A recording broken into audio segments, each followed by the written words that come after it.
súbete al andén, que no atropellen tu opinión. Aquí tú podrás compartir, debatir lo que a ti, lo que a mí nos pueda interesar. Son muchas voces unidas en una, nadie te viene a callar. Hola a todos, ya estamos en el andén de Blue Radio. Hoy vamos a debatir qué tan serio se está tomando el gobierno colombiano el cambio climático y justamente vamos a hablar en segundos con Juan Pablo Sierra, uno de los jóvenes que está en Glasgow, uno de los jóvenes ambientalistas quien le reclamó al presidente Duque por la aprobación pronta, rápida, acelerada del acuerdo de Escazú, que ya les vamos a contar también qué implica. Pero antes, aquí les presento el editorial de la semana. Nuestro Ministerio de la Verdad. Muchos de los párrafos que escribió George Orwell en 1984 con el tiempo se han hecho realidad. Para la nuestra, la realidad colombiana, esta semana la investigación de la FLIP nos recordó que aquí sí que hay un Ministerio de la Verdad, ese órgano estatal que en la novela reescribe la historia para adaptarla a la doctrina del partido gobernante. Con la excusa de que hubo una campaña de desprestigio y noticias falsas contra la fuerza pública durante el paro, el Centro Cibernético de la Policía, ese nombre rimbombante que puede recordarnos al Gran Hermano, inició una campaña por esos días de estallido social para decir que era cierto y que era falso. Esta semana en Mañanas Blue, el ministro de Defensa Diego Molano dio ejemplos de algunas de esas noticias falsas que identificaron el gobierno con el llamado ciberpatrullaje para identificar el llamado terrorismo digital. Palabras que fácilmente harían parte de la neolengua de 1984. Salieron a decir que había sido el SMAT el que incendió el Hotel La Luna de Cali, y eso fue falso. Sacaron otra noticia, que el helicóptero de la Fuerza Aérea estaba disparando en Cali sobre Siloé, mientras que lo que estaba haciendo el helicóptero era haciendo vigilancia aérea durante los bloqueos que se presentaban al interior de la ciudad. Una tercera, que habíamos interrumpido el servicio de internet sobre la ciudad de Cali para que la gente no se pueda comunicar. Eso nunca se dio. Ese tipo de noticias falsas son los que salimos a desmentir y a hacer una pedagogía sobre la importancia de informar objetivamente. Los problemas aquí son varios, empezando por lo que dice la CIDH textualmente al Estado colombiano en su informe. Comillas. La comisión observa que con preocupación las fuerzas de seguridad se estarían abrogando facultades de chequeo de información, clasificando estos contenidos como verdaderos o falsos. Contenidos que justamente están relacionados con denuncias por abusos de la policía principalmente. Y aunque el ministro Molano dijera que esos chequeos vienen de reconocidos medios como Colombia Checo, como La Silla Vacía, lo cierto es que el famoso centro cibernético también los hizo por su cuenta. ¿El país está dispuesto a abrir la puerta para que el Estado sea el que clasifique qué noticia es verdadera o qué noticia es falsa? ¿Queremos un Ministerio de la Verdad que reescriba las noticias al antojo del gobernante de turno? Puede que ahora el que esté el gobernante no sea tan poderoso, pero podrá venir uno peligroso aún que sí lo sea. Claro que hubo noticias falsas para afectar a la policía, eso no se puede negar, pero no es función del Estado desmentirlas. Y una cosa final. Que abundaran estas fake news, como se les conoce también, no significa que no hubiera usos de la fuerza pública comandada por el presidente Duque, porque sí que los hubo. Los hubo en el terreno con muertos, heridos y abusados, y los hubo con los perfilamientos a través de este centro cibernético que llevaron a algunos lamentablemente al exilio. Bueno, pues ahí está, yo soy Ricardo González Duque y les envío un saludo a quienes nos siguen, nos acompañan en las estaciones de Blue, en blueradio.com, en Blue App, en el Facebook Live de los domingos y en Noticias Caracol Ahora, el primer canal digital de noticias en Colombia. El tiempo del planeta para muchos se está acabando y la amenaza del cambio climático es cada vez más evidente. Por eso para muchos la conferencia COP26 que se desarrolla por estos días puede ser la última oportunidad para frenar la acelerada destrucción de nuestra especie. Ya en esta cumbre donde estuvo a inicio de semana el presidente Iván Duque, está Juan Pablo Sierra, que es líder ambientalista colombiano, es de la ONG Unión por el Cambio Climático, y está con nosotros subidos esta noche del andén para empezar a hablar de esa cumbre, de lo que está pasando, de lo que viene, de lo que está sucediendo en el mundo, pero también de lo que puede suceder en Colombia. Juan Pablo, bienvenido al andén, gracias por estar con nosotros, ¿cómo va? Hola Ricardo y a todos los oyentes, muchas gracias por estar conectadas.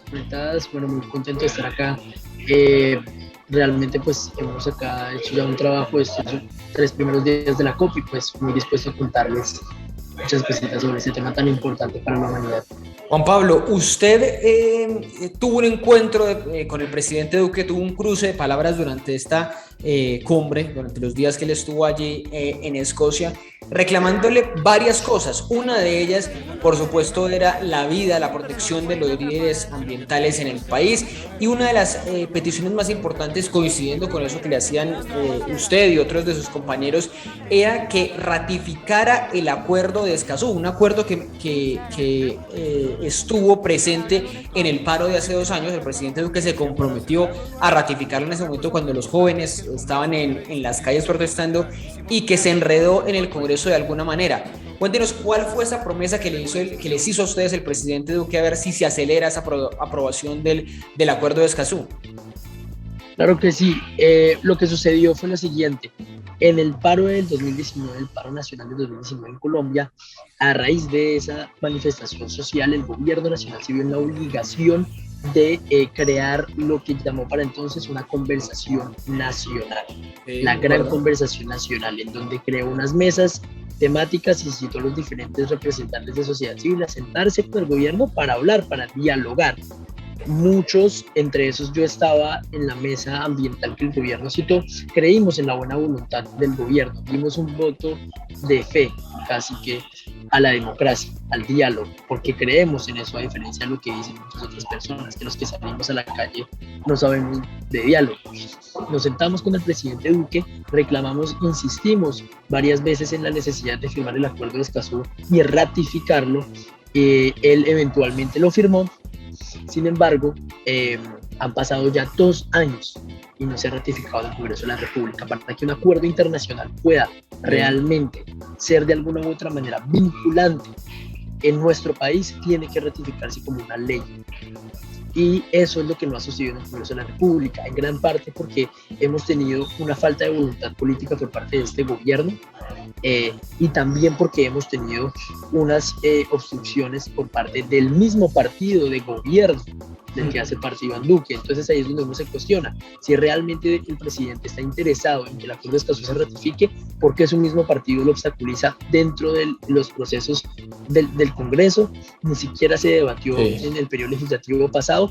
Hoy lo vuelven a radicar en el Congreso, pero lo radican sin mensaje de urgencia.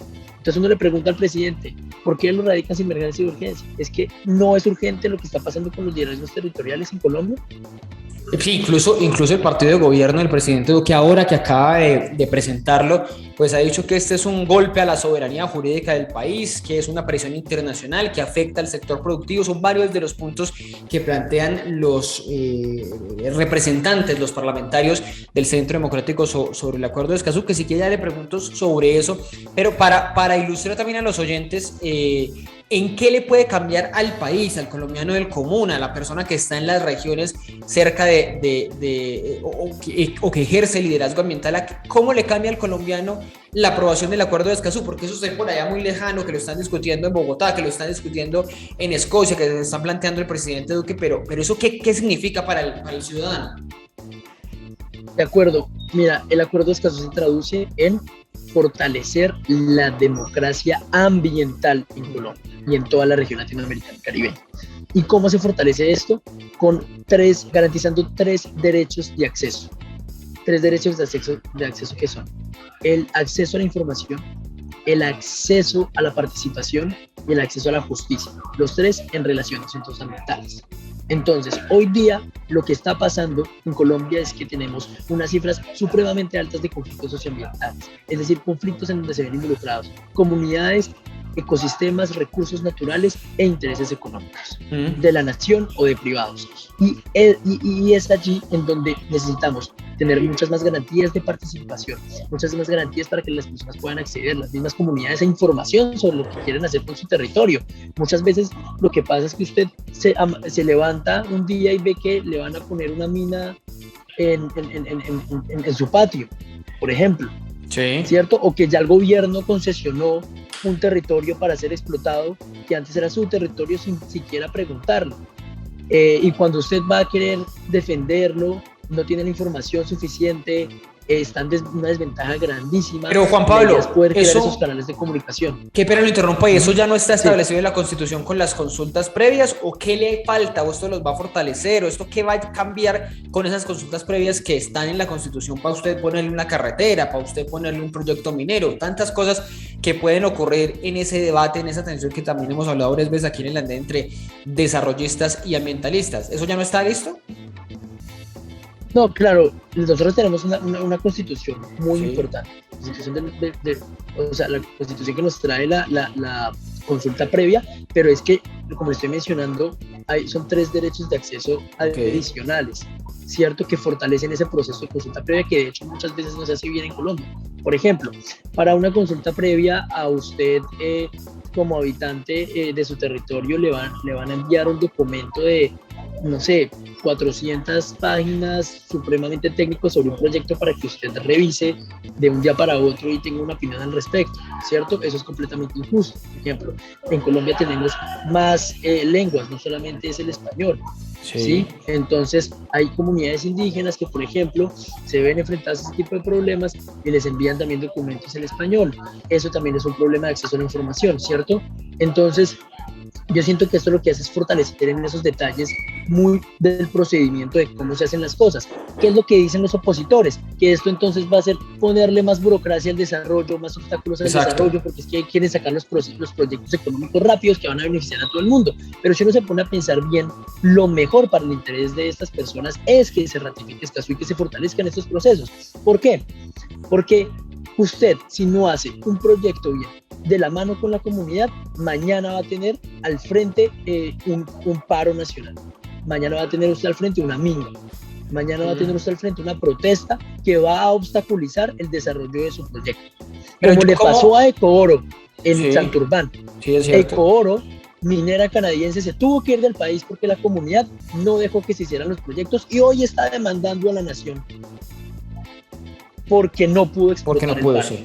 Digamos que yo soy una empresa y quiero hacer, no sé, el puerto de Tribugá, quiero hacer un hotel en el Tayrona, quiero explotar, ya lo estabas mencionando, Quebradona en el departamento de Antioquia, en Cajamarca, en La Colosa, en fin, quiero hacer eso y tengo todas las condiciones, cumplo todas las condiciones, pero resulta que con el acuerdo de Escazú se me va a enredar todo porque tengo que hacer una y otra consulta. La inversión extranjera no se espanta con esto, o incluso la inversión colombiana. El inversor colombiano dice, no, yo para qué voy a gastar, mejor me voy a buscar a otro país, mejor me voy a buscar a invertir estos dólares a otro país donde no tenga estos problemas, un país donde no hayan ratificado, por ejemplo, el acuerdo de Escazú, u otro país de otro continente. No desincentiva la inversión comillas, obstáculo que podrían estar poniéndose.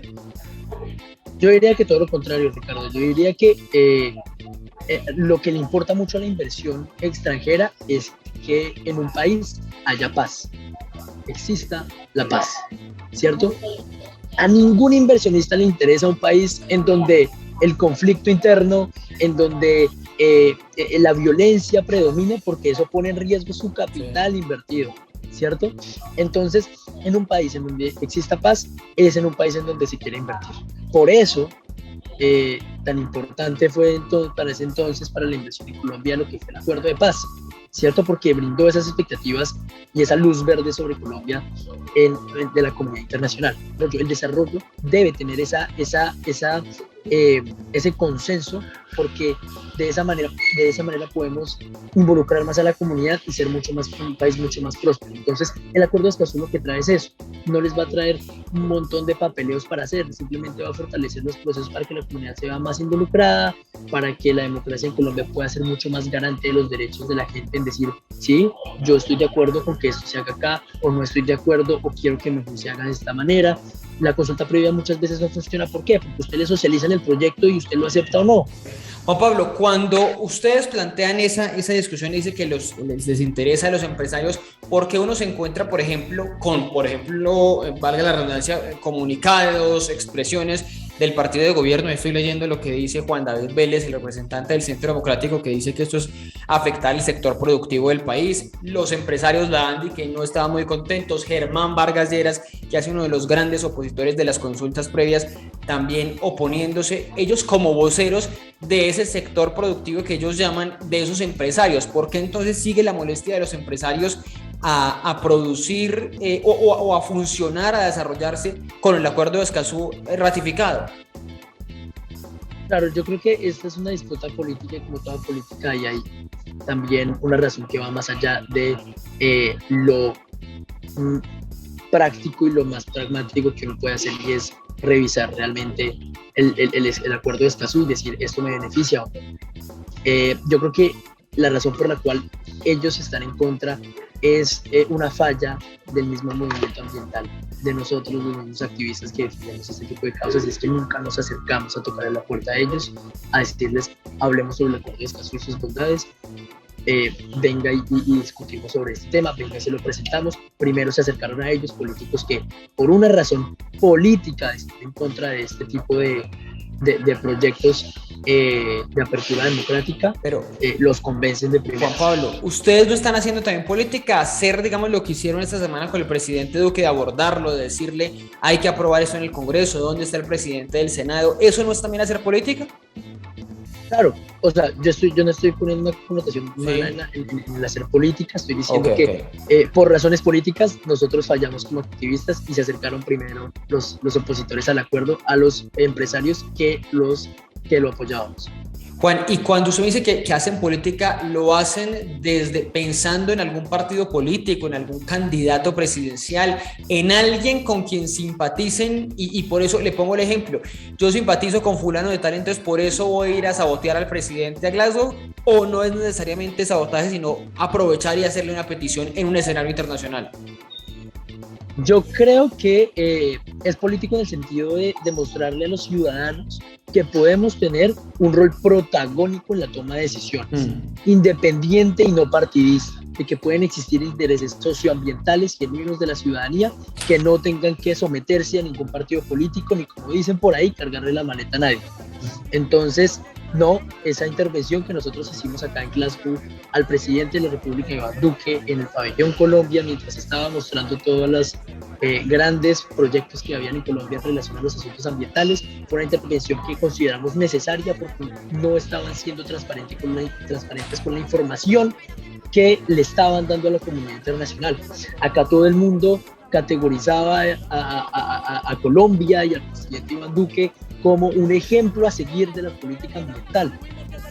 Muy diferente a lo que uno ve en Colombia, cuando las cifras de los asesinatos a líderes ambientales y lideresas ambientales es preocupante. Por 2 años consecutivos, Colombia es, según el informe de Global Witness, el país más peligroso para ser un líder ambiental y lideresa ambiental. Juan Pablo, pero usted no le reconoce nada al gobierno en materia ambiental, en avances en la agenda ambiental, porque digamos, Colombia habló del tema de deforestación y fue reseñado, fue elogiado por Boris Johnson lo que se está haciendo en la Amazonía, lo mencionó el primer ministro británico, y las agencias internacionales también destacando a Colombia como uno de sus protagonistas de uno de los pocos acuerdos a los que se ha llegado acá, de la reducción de la deforestación en el mundo. Hay una agenda importante del presidente Duque también en temas de transición energética, de las leyes que ha promovido para favorecer la compra de vehículos eléctricos, por ejemplo. ¿No hay ahí unos movimientos importantes de este gobierno? Yo creo que este gobierno ha hecho cosas muy importantes, no necesariamente tiene que estar ahí involucrado directamente el liderazgo del presidente de la República, pero sí de pronto el de los funcionarios de este gobierno que se ponen la 10, por así decirlo, y quieren sacar el país adelante en esta materia. Creo que tenemos unas políticas importantes, unos planes importantes para poder desarrollar. Creo que la meta del 51% de reducciones de gases de efecto invernadero para el 2050 en la ANS presentada por el país en diciembre pasado es completamente ambiciosa y es de aplaudir, pero la duda está en ¿vamos a poder conseguirla o es una promesa vacía? Lo que hablábamos al principio, ¿no? Y lo que nos muestran las políticas actuales, y es por eso que nosotros criticamos y nos basamos en esta premisa, Ricardo, y es: nosotros no podemos conseguir ninguna meta climática, no podemos cumplir con ninguna meta climática si no logramos proteger la vida de los y las lideresas ambientales en el país. Eso le iba a preguntar, al gobierno lo critican mucho porque tiene dos discursos, por ejemplo con el proceso de paz aquí adentro lo critica y le da durísimo y no lo implementa y por fuera dice que lo está haciendo y lo está cumpliendo, y algo similar decían los expertos que fue a hacer el gobierno de Iván Duque a Glasgow, a decir aquí se está haciendo todo esto cuando no está ocurriendo. Usted que ha seguido el tema estando allá y viviendo lo que pasa acá, aparte del asesinato de líderes ambientales, ¿qué otro tema el gobierno fue a decir allá que está cumpliendo cuando aquí no? ¿Qué otra mentira o qué falta de transparencia, como usted lo llama, planteó el gobierno del presidente Duque allá en Escocia? La principal es esa que le comento, la situación de los derechos humanos, pero también nos preocupa el hecho de que el gobierno saque pecho, ¿no? Como por así decirlo, por los temas de la gestión forestal que tiene y que los compromisos que va a asumir en relación a frenar la deforestación, cuando las políticas que vemos, las políticas nacionales, son en cierta medida contradictorias. Le pongo un ejemplo. Hoy día nosotros tenemos una política de gestión forestal completamente militarizada y judicializada. Es decir, usted tiene como política para frenar la deforestación brigadas de militares, Operación Artemisa entre ellas, que van a capturar a los deforestadores, ¿cierto? Por otra parte, tiene una ley de delitos ambientales para ir a judicializar a los deforestadores, ¿cierto? Y la pregunta aquí es, ¿cuándo vamos a hacer políticas que busquen cambiar los incentivos económicos que llevan a la deforestación? Que implicaría brindar más oportunidades a la gente que vive en esos territorios, porque el 50% del territorio colombiano es bosque. Entonces el 50% del territorio colombiano no tiene oportunidades económicas y lo único que se le ocurre a este gobierno para frenar la deforestación es ir a mandar bala. Juan Pablo, ¿usted cómo viajó? ¿Viajó en avión hasta Escocia? Sí, señor. Bueno, muchos, a los más o menos 25.000 están allá en la cumbre y muchos les dicen, no, es que están haciendo incoherentes, usted está hablando de coherencia, porque viajan en un medio de transporte que genera calentamiento global, que genera contaminación. Ahí usted, ¿qué dice? ¿Es necesario que los 25.000 estén allá, hayan viajado, hagan un esfuerzo de esos, un esfuerzo, se lo digo, para el planeta, que significan los viajes, los vuelos comerciales? Claro, yo creo que... bueno, en mi caso particular, yo intenté venir el año pasado a las negociaciones internacionales, hace 2 años, perdón, sí, a las negociaciones internacionales a participar son las previas que se hacen a la COP, se llaman las SB, y intenté venir y me intenté cruzar el Atlántico en barco para no generar emisiones, en vela, con otros jóvenes latinoamericanos. No llegamos porque nos cruzamos con la pandemia, pero ese es un ejercicio importante de reflexión sobre, bueno, el tema de las emisiones, pero yo creo que es más simbólico que nada, porque si bien claro, uno tiene una huella de carbono importante con hacer ese cruce del Atlántico, por ejemplo, para nuestro caso, pues no es significativamente mayor al que hace, no sé, una persona que no venga a la COP, pero que viaje todos los días todas las semanas de Medellín a Bogotá en avión, por ejemplo. Sí, o sea, uno lo pone como en dimensión. Es otra dimensión, claro. Sí, o sea, a uno le dicen que es incoherente, pero lo pueden llegar a decir a uno que es incoherente, pero eso no tiene ningún sustento real en números. Uno se pone a medir la huella de carbono de una persona que vive conscientemente, que vive acá, por ejemplo, que no usa botellas plásticas y otras cosas. Eso le iba a decir. Tapabocas desechables. No sé, eso le iba a decir. Me da ahí 2 tips, que eso es supremamente interesante. 2 tips, 2 fórmulas, 2 recomendaciones para reducir la huella de carbono personal. Hablamos de las grandes empresas, de los grandes países. No me está mencionando usted, no tomar botellas en plástico, usar tapabocas que no sean de plástico o que no sean de esos que son de poco uso. ¿Qué otras recomendaciones para el ciudadano del común, para que cada uno ponga su granito de arena, Juan Pablo? Yo diría que dentro de la vida personal de las personas, lo importante es poder mirar cómo consumen lo necesario. Muchas veces uno como que busca consumir muchas cosas que tienen mucha obsolescencia, es decir, que después las vas a tirar. Entonces intentar consumir lo que uno necesita, lo mínimo, lo que uno necesita, digamos, para vivir, porque tienes que cambiar de zapatos cada mes, no sé, ¿sí? O cada Navidad, no sé, tienes que sí o sí cambiar toda tu moda de ropa para el año, no sé. Entonces como que de pronto uno puede ser un poco más austero con eso, porque este tipo de actividades contaminan mucho. Fabricar ese tipo de productos contaminan mucho. Y yo os invitaría a eso. También la dieta es importante, sobre todo, digamos, para el caso de Colombia, los temas de la deforestación y demás. Lo que yo diría es, no necesariamente tienes que ser una persona perfecta, ¿no? Como no necesariamente tienes que ser vegano, el vegano perfecto o el vegetariano perfecto, pero puedes de pronto cambiar tu dieta, tal vez no comas todos los días carne, no sé, digamos, como ese tipo de cosas son las que yo le comento a la gente como por lo general.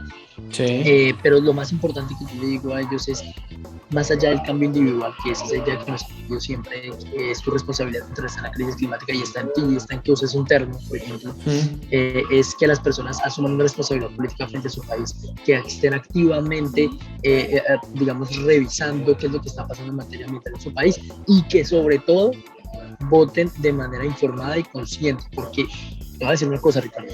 A ver.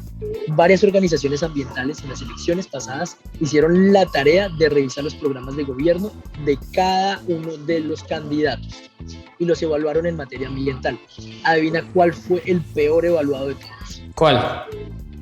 El presidente que los colombianos eligieron. Iván Duque fue el peor en materia ambiental. Usted... Y la gente no se tomó la tarea de ver eso, y lo eligieron. Entonces elegimos al peor de todos. Seguramente algún ambientalista mal informado votaría por el presidente. O no sabe, alguien que sea, o muchos. Pero me mete usted en el último tema con el que me quiero despedir, porque siempre terminamos aquí hablando de elecciones. Algunos candidatos a ustedes en el movimiento ambiental les parece que están comprometidos, que les interesa este tema? ¿Han hablado con ellos? ¿Se han sentado a conversar con ellos? ¿Van a hablar con ellos de aquí a mayo, que es la primera vuelta? Eso, el movimiento ambientalista de los jóvenes en Colombia, ¿cómo está para las elecciones del 22? Los jóvenes, el movimiento ambientalista juvenil, es un movimiento que no le milita a un candidato en específico para estas elecciones, pero es un movimiento que sí está dispuesto a ir, a acercarse a cada uno de los candidatos, a exigirle que dentro de su programa, dentro de sus apuestas, incluyan estos temas. Y de manera crítica y seria, no vamos entonces a venir con propuestas de personero, ¿no? Con propuestas de personero de colegio, como voy a plantar no sé cuántos árboles y esa es mi propuesta ambiental. ¿Sí? Okay, o sea, sí. Tenemos que tener propuestas serias de política que realmente cambien estructuralmente el modelo de desarrollo del país para poder contrarrestar la crisis climática, que lo adapte, ¿no? Entonces, candidatos que hoy, por ejemplo, le digo de Ricardo, que me hablen de adaptación al cambio climático, ninguno hay de los que están ahorita de candidatos. Okay. Entonces, lo que hay que buscar es eso, es que empiecen a hablar, y esa es nuestra tarea. Juan Pablo, pues eso lo haremos acercándonos y saliendo a las calles, claramente. Pues mucha suerte en lo que queda de la cumbre. Ojalá haya más resultados en esa conferencia de Naciones Unidas para resolver un poquito más, acercarnos un poquito más a respuestas concretas sobre detener el cambio climático en el mundo. Juan Pablo, un fuerte abrazo y nos hablamos en una próxima.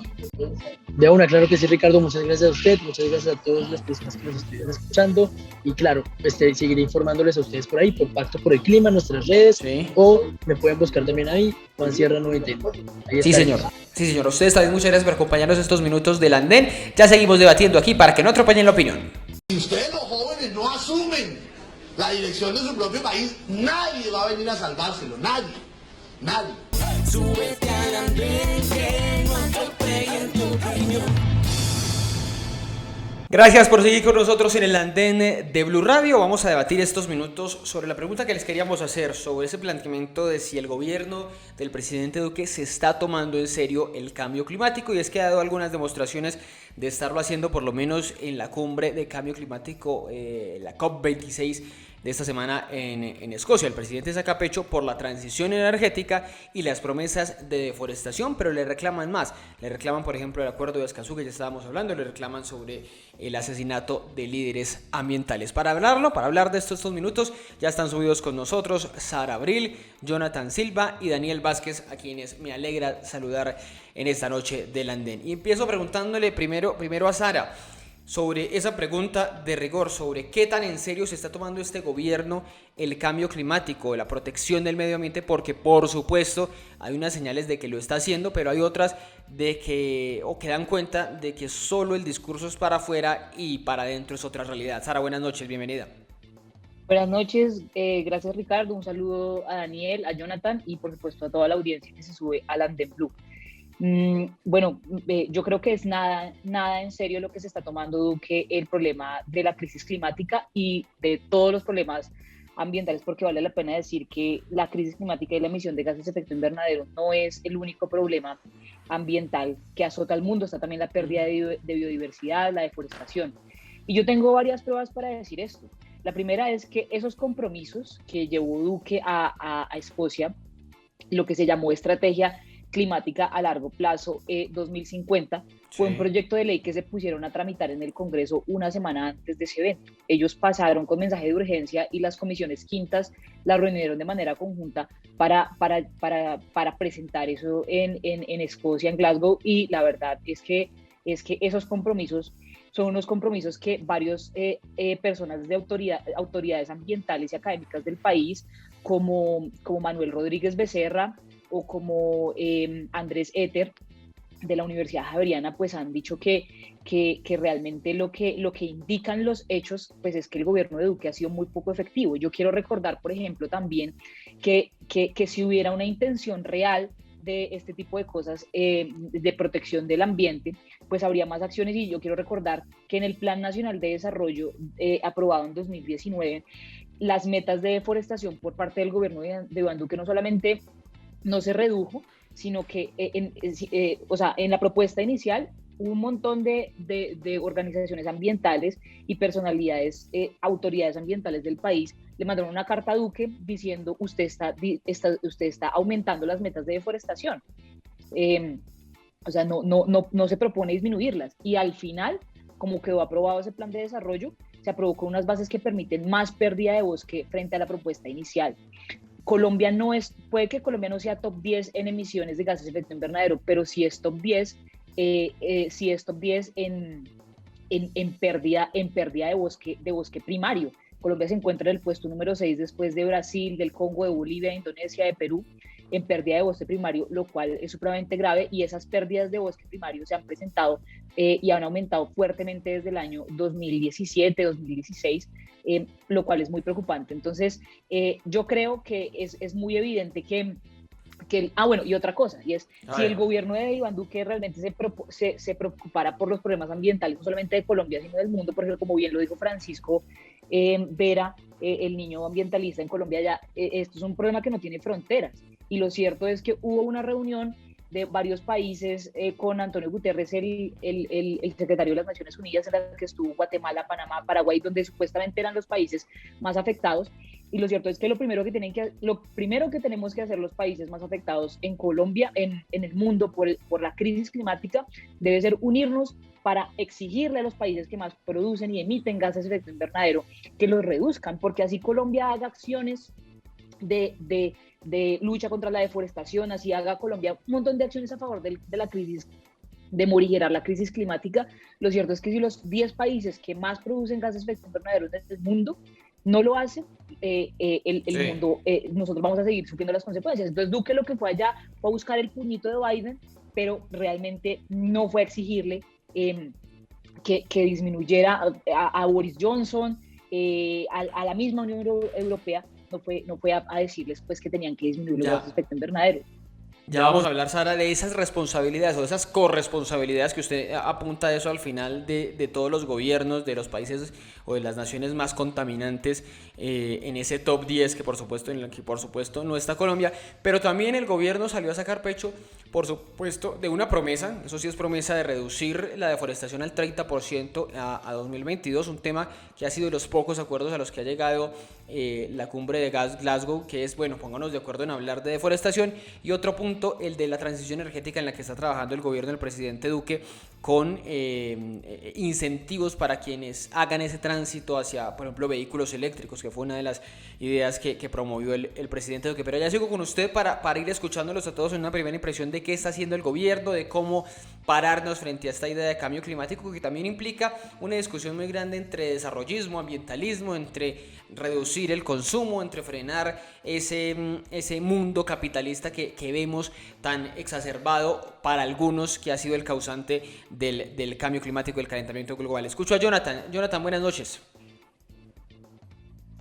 Hola, ¿cómo está Ricardo? Buenas noches. A Sara, a todos los compañeros que están aquí en este tema. Sí, efectivamente, Colombia en temas de deforestación está en el puesto número 7. Estoy revisando precisamente un archivo, creo que el primer país es Brasil, pero también hay que tener en cuenta que además de la ganadería extensiva en Colombia y otros temas, también está el tema de la siembra de cultivos ilícitos. Eso también es un tema que causa mucha deforestación en este país y que es un debate que se tiene que dar, y esto lo hago a modo de paréntesis, un poquito, digamos, quedándole línea a lo que decía Sara frente a este tema y ratificando ese dato. Lo otro es sobre si Duque está comprometido con esto. Y yo siempre aclaro cuando vengo a estos espacios que yo no apoyo el gobierno de Duque ni nada por el estilo, pero creo que todos los presidentes que van a este tipo de eventos asumen un compromiso más allá si lo cumplen o no. Pero por lo menos sí se asumen un compromiso con asumir un tema de firmas de ciertos tratados, del tema de inversión que se va a hacer y bueno, y todo este cuento que para mí a la larga parece muy peligroso lo que está pasando en Glasgow y todo lo que se está discutiendo ahí. Pero referente a esta pregunta, yo creo que el primer digamos, muestra de compromiso es haber ido porque también hubo presidentes que no fueron. Sí, China, Rusia, no fueron los presidentes. Y no fueron porque pues, evidentemente ellos están colocando por encima el tema de su producción, ¿no? Digamos que ellos no, Brasil tampoco fue, Bolsonaro no fue a este evento. Entonces creo que por ahí eso es, digamos que positivo para todos los que apoyan este tipo de convenciones, de encuentros sobre el tema del cambio climático. Pero quiero dejarlo ahí porque digamos que como para contestar tu pregunta es eso, y me imagino que ahorita entraremos en la discusión, Jonathan, sobre si esto sí o no. ¿Por qué dice usted que le parece muy peligroso lo que está pasando en Glasgow? ¿Porque no se están llegando a acuerdos? ¿Porque los acuerdos van a frenar la producción? Que usted ya estaba mencionando que algunos países no van, es por eso. ¿Por qué lo peligroso? Bueno, yo creo que más allá de eso, creo que es el tema de las medidas que se están optando. Recordemos que hubo 4 medidas o 4 objetivos en este COP26 y los leo. Uno es asegurarse 0 emisiones en todo el mundo para mediados del siglo y mantenerlos a 1.0 grados centígrados. Aquí lo primero que quiero decir que es casi que imposible llegar a 0 emisiones. O sea, aquí se está hablando de una mentira. Recordemos que tuvimos el Acuerdo de París, tuvimos también el acuerdo allá en Tokio, y esto se está trabajando casi que desde el 92, y realmente cada vez que se pone una fecha no se puede cumplir. Entonces también veo un poco utópico esto de llegar a 0 emisiones. Realmente esto es imposible. Lo segundo, adaptarse más para proteger las comunidades y los hábitats naturales. Aquí se está hablando del tema de deforestación y creo que ahí sí cabe un debate, pero también es cierto que muchos países no van a entrar en este tema, comenzando por los países latinoamericanos que tienen, digamos que este tema de bastante selva. Entonces creo que ahí esto va a ser un poquito complejo. El tercero, movilizar la financiación climática.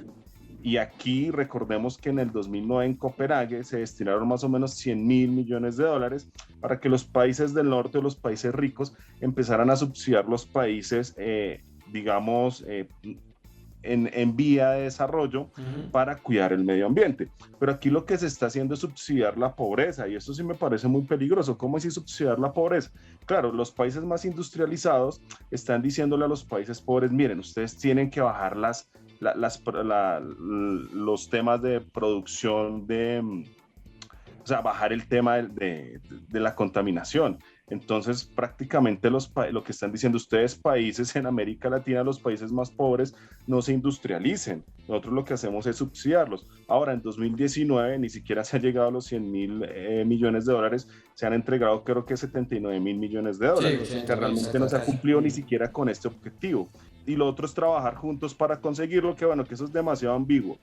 sea, eso es demasiado, demasiado ambiguo, ahí no se dice absolutamente nada. Y esos fueron los 4 puntos o los 4 objetivos, y en los 2 que mencioné es donde yo pongo y enfatizo el peligro realmente de este tipo de convenciones. Bueno, usted habla justamente de esos países que quieren seguir produciendo mucho, y China se termina siendo el de los oídos sordos porque pues no va a la cumbre Xi Jinping, el presidente, y no están muy interesados desde China de seguir esta agenda que es muy Biden, esta agenda que es muy del presidente de Estados Unidos. ¿Cómo? Tenemos Alemania, tenemos Inglaterra, tenemos, digamos, que otros países que realmente, recordemos la reunión en el G20 hace un par de meses, o un mes más o menos, no sé si ustedes tienen la fecha exacta de cuándo fue la reunión del G20, que se volvió a hablar de los 100 mil millones de dólares. ¿Qué había pasado con eso? Y se llegó realmente a un acuerdo. Entonces, digamos que ahí sí hay bastantes países, por ejemplo, Pero Estados dice usted, Unidos.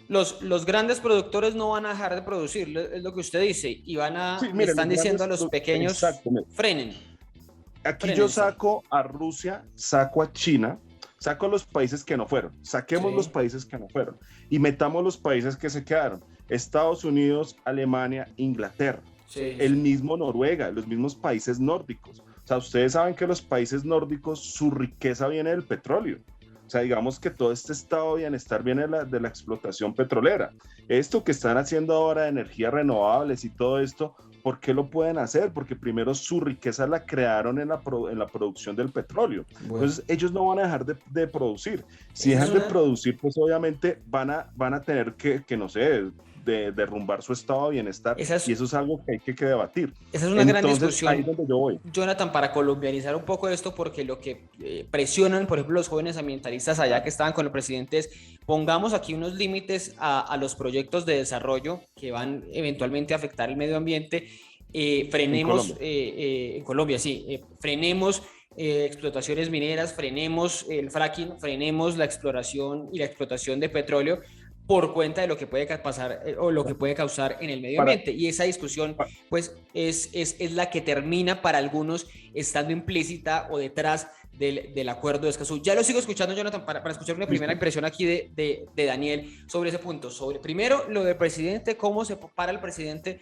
frente a la cumbre, pero también cómo empezar a armonizar esa idea de ayudar al cambio climático frente a un país en vía de desarrollo como Colombia, que, como ya lo estaba mencionando Jonathan, pues necesita recursos para poder atender sus necesidades. Daniel, lo escucho, buenas noches. Buenas noches, buenas noches, Ricardo, muchas gracias por la invitación. Muy buenas noches a todos. Sí, frente al plano nacional, creo que pues, el gobierno Duque pues, ha venido avanzando en el tema de la lucha contra el cambio climático en diferentes frentes. Uno es, por ejemplo, el de la formalización del proceso de formalización de 44.000 personas pues, que se encontraban haciendo minería ilegal. O esas personas han sido capacitadas y están en un proceso para entrar a la formalidad y hacer minería, por decirlo así, de manera legal. Asimismo, se ha avanzado pues, con la siembra según datos del Ministerio de Ambiente, con 66 millones de árboles sembrados en los que van en este tiempo que lleva el presidente. También ha hecho un esfuerzo grande en la siembra y en la protección de los corales, especialmente pues, en la parte del Caribe. Y también pues, en temas legislativos, pues muy importante, sacó la ley de transición energética, y frente a las energías renovables, pues ya han construido y han apoyado más de 13 granjas que se han ido pues, inaugurando en los últimos años. Digamos que todo esto en beneficio de las personas y las comunidades. Sin embargo, pues como muy bien lo vemos, desde 2000 a 2018 se han perdido 2.600.000 millones hectáreas por la deforestación, tanto por la minería ilegal como por la ganadería extensiva y por los cultivos ilícitos. Creo que este es uno de los grandes lunares que el gobierno pues, no ha podido hacerle frente, digamos, disminuir la desforestación. Adicionalmente, otro de los más grandes lunares es el asesinato de líderes ambientales. Colombia hoy lidera lamentablemente esta estadística, y por lo cual pues, se recalca aquí la importancia de darle trámite al acuerdo de Escazú, que ya ha sido bastante socializado desde el año 2014, pues negociado, socializado, y esto pues tiene un gran componente para la protección de los líderes ambientales. Creo que eso han sido los dos lunares frente al tema del cambio climático. Creo que hay grandes esfuerzos en diferentes espacios, en diferentes sectores, como también ejemplo, en el COP26 anunciaron la licitación para que el río Magdalena pues sea navegable nuevamente, y con esto poder reducir el transporte, los daños que hace el transporte de carga, pues como lo conocemos. Pero en sumas y restas, ¿usted cree que sí le está cumpliendo a lo que fue a decir allá a Escocia, o es otro discurso el que está allá frente a la realidad de acá? Colombia me parece que está cumpliendo, creo que falta mucho por hacer, creo que esto en 4 años no lo resuelve nadie. Los 2 lunares, como se los mencioné, sí. Deforestación que no se pudo, pues digamos, detener, no se pudo disminuir, y asesinato de líderes sociales. Ahora, frente al plano internacional, como ya lo mencionábamos, como vemos países como Rusia, China, que no asistieron a esta cumbre, y es que pues estos países están aún en su proceso de seguir produciendo, de seguir, y no están muy interesados en apoyar estas iniciativas, y mucho más viniendo de Estados Unidos. Hoy, por ejemplo, los países de Europa, ahorita que se acerca el invierno, ellos han hecho un trabajo a través del legislativo, en el cual pues, se han propuesto reducir los gases invernaderos, el uso de energías no renovables. ¿Y qué es lo que pasa? Que hoy sus ciudadanos, entrando al invierno en este momento, sus tarifas de electricidad se van a incrementar entre el 24 y el 35%.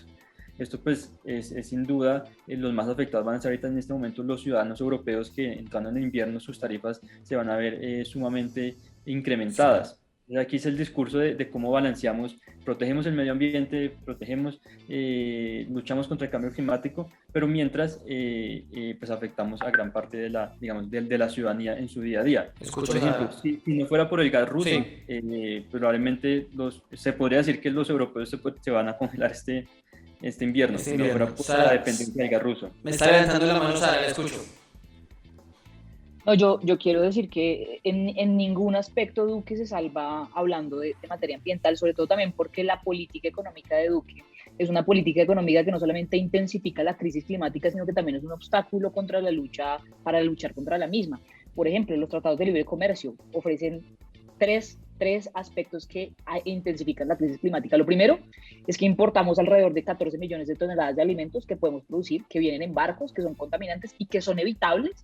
Entonces, además de que quebramos nuestra industria agropecuaria, además de que quebramos a nuestros campesinos, lo que hacemos es emitir un montón de gases de efecto invernadero que son evitables. Si nosotros fortalecemos lo segundo. Estaba diciendo una cosa, Jonathan, si me permite, de la explotación, del uso de los recursos para soportar ese estado de bienestar, esos recursos para que el país pueda atender a la pandemia ahora, atender a la pobreza que está incrementando, atender el desempleo. No es necesario de alguna manera tratar de darle sostenibilidad a esa explotación de recursos para poder extraerlos de alguna manera y usarlos para las arcas de la nación.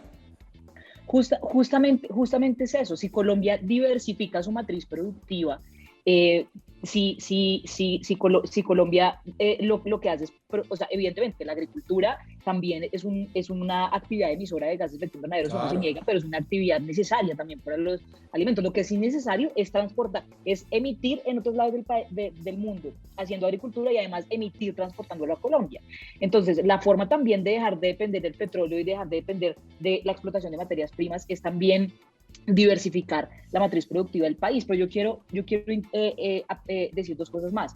Lo otro respecto a los tratados de libre comercio es que Duque también se compromete a proteger el 30% de las áreas marinas de Colombia, pero el TLC con Estados Unidos, por ejemplo, negoció en el gobierno de Uribe, porque entonces después dicen que es de Santos, no, fueron Santos y Uribe porque su política económica fue igual,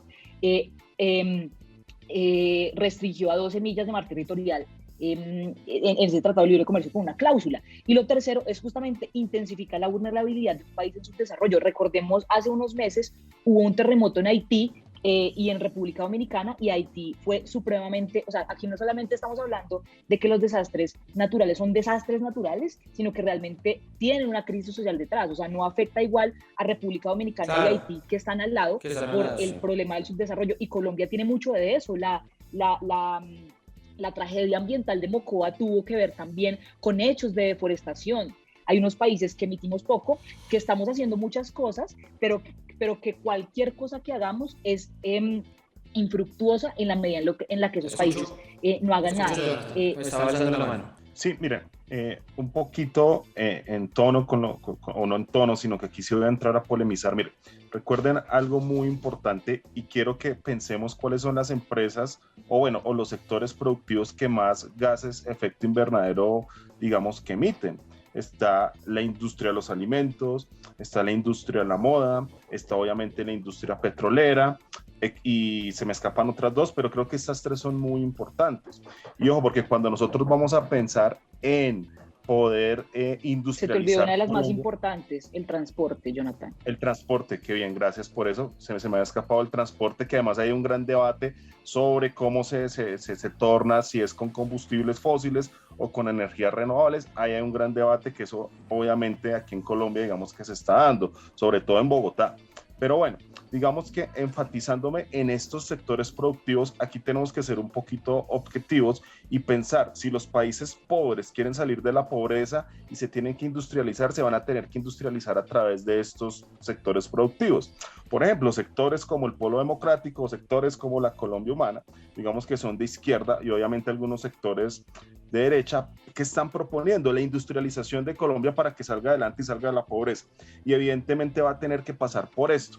Pero si a mí en la cumbre del G20 destinan $100.000 millones para que estos países dejen de contaminar, o sea, los países del sur, los países en vía de desarrollo, pues eso suena muy bonito, suena muy lindo, pero aquí lo que se está promoviendo es que dejen de producir.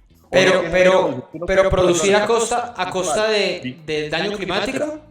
Dije mal, pero eso no son opciones mutuamente excluyentes.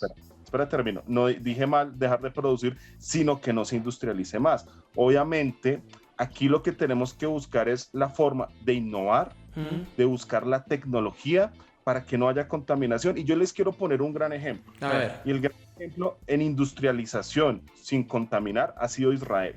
O sea, ustedes miran cuál es el sector productivo de Israel, eso es un desierto, esa vaina, eso allá no nacen ni árboles, pero casi que exportan más alimentos que nosotros.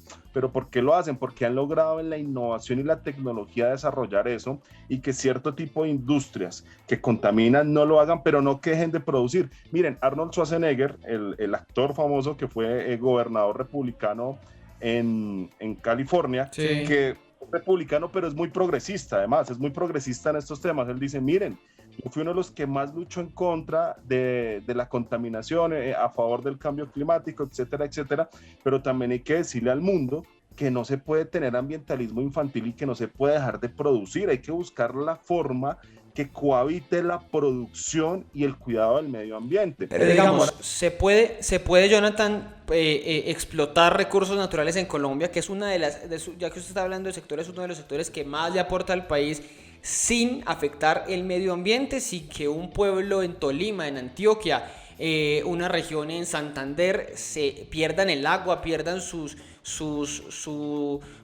diario vivir, su cotidianidad por cuenta de los daños que puede hacer la minería o la explotación petrolera? Miren, esto también es algo que yo digo, digamos que el principio básico de la economía es que los recursos son escasos, ¿no? Hay que saberlos administrar. Colombia tiene unos recursos naturales que evidentemente no se han industrializado. Y ojo, no podemos caer tampoco en la premisa de Gustavo Petro que dice, no, es que aquí no hay que explotar, hay que acabar con la cultura extractiva. No, eso no se puede hacer. Hay que buscar una forma en que el Estado llegue a los territorios y junto con los líderes ambientales y sociales se pueda cohabitar con estas personas para poder producir de una forma que no dañe el medio ambiente. Esto se puede hacer. Obviamente es que aquí todavía necesitamos seguir industrializando Colombia, porque ¿cómo vamos a salir adelante? O sea, ¿cómo vamos a crecer en el PIB? O aquí lo único es ponernos a imprimir dinero y no producir y hacerlo y que nos pase lo que está sucediendo en Argentina. Entonces, este tema sí hay que tocarlo con pinzas, y yo sí no creo en el ambientalismo infantil de Greta Thunberg o de Francisco, que dicen, no, hay que llegar a emisiones cero, o mejor dicho, o sea, nada, ¿no? Porque entonces no puedo usar avión, no puedo usar carro, o sea, un poco de cosas que hasta allá sí no... El planteamiento de cero es seguir emitiendo, pero buscar cómo compensar con algunas otras tecnologías, pero... A los compañeros, para yo dejar de hablar, y me gustaría, pues, aunque me quedan pocos...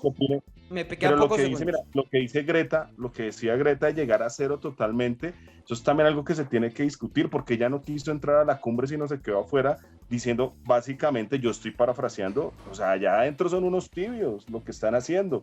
pero creo que también hay que poner eso en la balanza.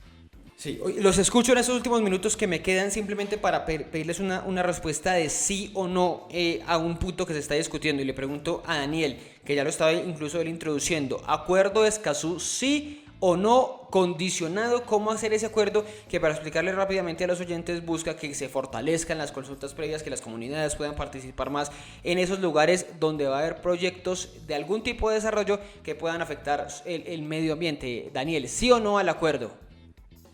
Ricardo, sí, sin embargo, como todo acuerdo, pues no está perfecto. Digamos que debería modificar algunos de sus aspectos. De gran importancia en el acuerdo de Escazú es pues también toda la trazabilidad, compartir esta información con otros estados, con agencias. La protección de los líderes ambientales es muy importante, porque pues todavía debe ser, digamos, sagrada. Y yo creo que ya el acuerdo ha sido bastante difundido y socializado. Creo que el gobierno sí debe darle ese llamado de urgencia para que sea aprobado y sea certificado pues, por el Estado colombiano. De acuerdo. Y agregaría una última para responder quedan pocos segundos. Diversificar, sí, pero no acabar con nuestra industria de hidrocarburos. Creo que de aquí a 20 años o a 30 años el mundo va a depender todavía del petróleo y no podemos dejarlos así. Sara y Jonathan, por favor, 30 segundos que nos estamos quedando sin tiempo. Sara, ¿sí o no a ese acuerdo de Escazú como está planteado hoy? Por supuesto que sí al acuerdo de Escazú, y quiero aclarar varias cosas.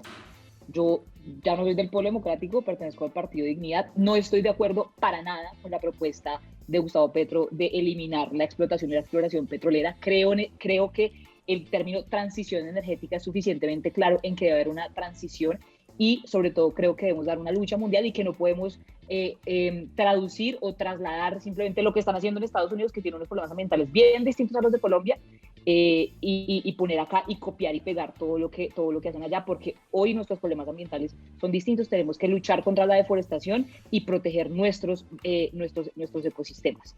Entonces, y también quiero dejar claro eso, ¿no? Y la citación a lo de Francisco fue solamente lo de las fronteras, pero yo también tengo varias diferencias, o sea, y que no se me endilgue a mí la propuesta de Petro, porque yo soy la bueno, ahí está para que yo termine aclarando, bueno, que termina hablando del Polo, de Colombia Humana, de Dignidad, toda la izquierda, pero no toda la izquierda puede estar revuelta, pueden parecerse juntos pero no revueltos. Jonathan, ¿sí o no a ese acuerdo? Bueno, rápido, no, yo no estaba diciendo que Sara estuviera a favor de eso. De por sí Robledo ha tomado unas posturas distanciándose de esos temas con Petro, pero yo sí quiero dar un radical no al acuerdo de Escazú, y no porque no crea que hay que defender los líderes ambientales o porque crea que no se deben tomar medidas a favor del medio ambiente. A mí lo que me parece irónico es que aquí venga un acuerdo de afuera. Obviamente eso tendría que entrar por el bloque constitucional, y es que el Congreso no se ponga a debatir estos temas. O sea, miren, Colombia tiene un contexto particular a cualquier otro contexto de afuera, de Europa o aún así de nuestros vecinos. O sea, Colombia tiene que debatir su tema ambiental, su tema de desforestación y del cuidado de los líderes ambientales desde el Congreso. Sí. Y yo digo algo: si en última instancia no somos capaces de legislar, ¿para qué tenemos estos señores allá que no hacen nada? Entonces, pues, ONU, mándenos todos los acuerdos y acabemos en el Congreso. Mi partido Colombia Justa Libres se opuso a los acuerdos de Escazú, no porque no creyera en el cuidado de líderes ambientales y en la defensa del medio ambiente, sino porque dijo: el Congreso, de acuerdo al contexto colombiano, tiene que solucionar ese tema, y no un acuerdo ya diseñado que pues poco o nada creemos realmente que va a funcionar. Esos son los planteamientos también de muchos del partido de gobierno y del Centro Democrático, como estamos hablando, que le dicen al presidente: esto afecta a la soberanía del país, no se deje presionar internacionalmente, y va a ser un duro golpe ese acuerdo como está planteado al sector productivo. Pero en cambio, si aceptan los tratados de libre comercio que afectan más la soberanía. Nosotros nos distanciamos del fracking, que sectores del Centro Democrático apoyan, ¿no? Que apoyan, sí. Sí, nosotros decimos no. No estamos hablando solo de Escazú en este caso. Así como dice Sara, no me metan en la bolsa. No la misma ánimo costal. No, está haciendo solo la alusión que es el vocero del partido de gobierno, Juan David Vélez, diciendo que no estaba de acuerdo con ese acuerdo. Pues a ustedes tres, a Sara, a Daniel, a Jonathan, muchas gracias por acompañarnos estos minutos del andén, y a ustedes muchas gracias por acompañarnos. Nos escuchamos la próxima semana con otro debate y otro personaje para que no atropellen la opinión. Súbete al andén que no atropellen tu opinión. Súbete al andén que no atropellen tu opinión. Aquí tú podrás compartir, debatir lo que a ti, lo que a mí nos pueda interesar. Son muchas voces unidas en una. Nadie te viene a callar.